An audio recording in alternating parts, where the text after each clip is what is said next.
ഏതായാലും ഇപ്പോൾ ഉമ്മ നമ്മളോടൊപ്പം ചേരുന്നുണ്ട്. ഉമ്മ സന്തോഷായില്ലേ?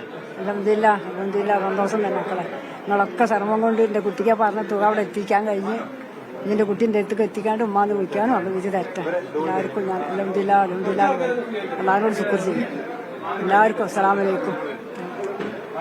ഇത്രയും വലിയ തുക സമാഹരിക്കാൻ കഴിയുമെന്ന് പ്രതീക്ഷ ഉണ്ടായില്ല മോനെ. കിട്ടൂല, എന്റെ കുട്ടിക്ക് എത്തിക്കാൻ കഴിയൂല, എന്റെ കുട്ടീനെ ഇങ്ങോട്ട് എത്തിക്കാൻ കഴിയില്ലാന്നൊക്കെ വിചാരിച്ചോളാം. അൽഹംദുലില്ലാ അള്ളാന്റെ ഒരു പുറത്ത് എന്റെ കുട്ടി എത്തുമെന്ന് വിചാരിച്ച് നാളെ മറ്റന്നാളോട് എത്തും. കാണാനുള്ള വീട്ടിൽ അവിടെ തരട്ടെ.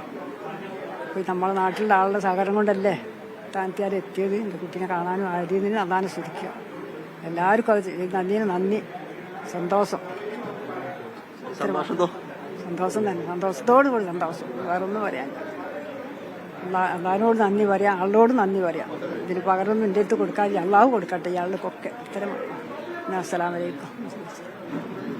ഉമ്മ പറയുന്നത് വലിയ സന്തോഷമാണ് പങ്കുവെക്കുന്നത്. ഏതായാലും ഇത്ര വലിയ തുക കണ്ടെത്താൻ കഴിയുമെന്നോ തന്റെ മകനെ ഇനി കാണാൻ കഴിയുമെന്നോ ഒരു പ്രതീക്ഷ ഉണ്ടായിരുന്നില്ല. എന്നാൽ മനുഷ്യരായ എല്ലാ മനുഷ്യരും, മനുഷ്യത്വമുള്ള എല്ലാ മനുഷ്യരും കൂടി ഒരുമിച്ച് നിന്നപ്പോൾ കണ്ട, നേരത്തെ മുഹമ്മദ് റിയാസ് മാധ്യമങ്ങൾ കണ്ടപ്പോഴൊക്കെ തന്നെ പറഞ്ഞ ദി റിയൽ കേരള സ്റ്റോറി എന്ന് പറയുന്നത് ഇതാണ്. വെറുപ്പിന്റെ വിദ്വേഷം പ്രചരിപ്പിക്കുന്ന ആളുകളുടെ കാലഘട്ടത്തിൽ ഈ കേരളത്തിന് മുന്നോട്ട് വെക്കാനുള്ളത് ഇത്തരം ഈ സൗഹൃദം അല്ലെങ്കിൽ സഹായങ്ങൾ അല്ലെങ്കിൽ മനുഷ്യത്വമുള്ള ഒരു കഥയാണ് കേരളത്തിന് പറയാനുള്ളത് എന്നതടക്കമുള്ള കാര്യങ്ങളൊക്കെ തന്നെയാണ് ഇവിടെ തടിച്ചുകൂടിയ ആളുകളൊക്കെ തന്നെ പങ്കുവെക്കുന്നത്. വലിയ സന്തോഷമാണ് ആളുകൾക്കുള്ളത്.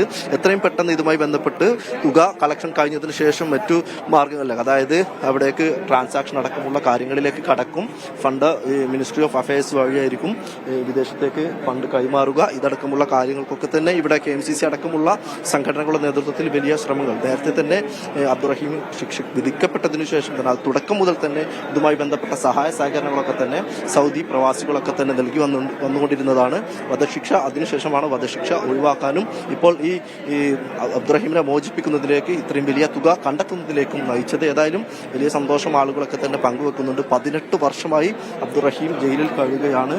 ഈ സ്പോൺസറുടെ മകൻ, ശാരീരികമായി ബുദ്ധിമുട്ടുള്ള മകന്റെ ആകസ്മികമായ മരണം, അതായത് അബദ്ധത്തിൽ ഉണ്ടായ, അദ്ദേഹം ചരണമറ്റു കിടക്കുകയായിരുന്ന ആ കുട്ടി, അവരുടെ ഒരു അബദ്ധവശാൽ ഉണ്ടായ ഒരു അതുകൊണ്ടാണ് മരണമുണ്ടായത്. അതിനു പിന്നാലെയാണ് അദ്ദേഹത്തിന് 18 വർഷമായി സൗദി ജയിലിൽ കഴിയുന്ന ഒരു സ്ഥിതി ഉണ്ടായത്.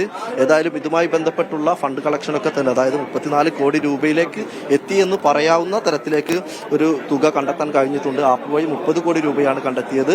ഇനി കിട്ടാനുള്ളത് 4 കോടി രൂപയാണ്. അതായത് അതുമായി ബന്ധപ്പെട്ട് നേരത്തെ സ്പോൺസർമാർ ചില തുക നൽകാനുണ്ട്. അതായത് പള്ളി കമ്മിറ്റികളൊക്കെ തന്നെ ചില തുക സമാഹരിച്ചിട്ടുണ്ട്. അതുകൂടി ഒത്തുനോക്കിയാൽ 34 കോടി രൂപ ഉണ്ടാകും എന്നൊരു നിഗമനത്തിലാണ്, അല്ലെങ്കിൽ ആ ഒരു അതിന്റെ അടിസ്ഥാനത്തിലാണ് ഇപ്പോൾ ഫണ്ട് കളക്ഷൻ താൽക്കാലികമായി നിർത്തിവെച്ചിരിക്കുന്നത്. അതിന് ഇത് എല്ലാം കൂടി കാൽക്കുലേറ്റ് ചെയ്തതിനു ശേഷമായിരിക്കും.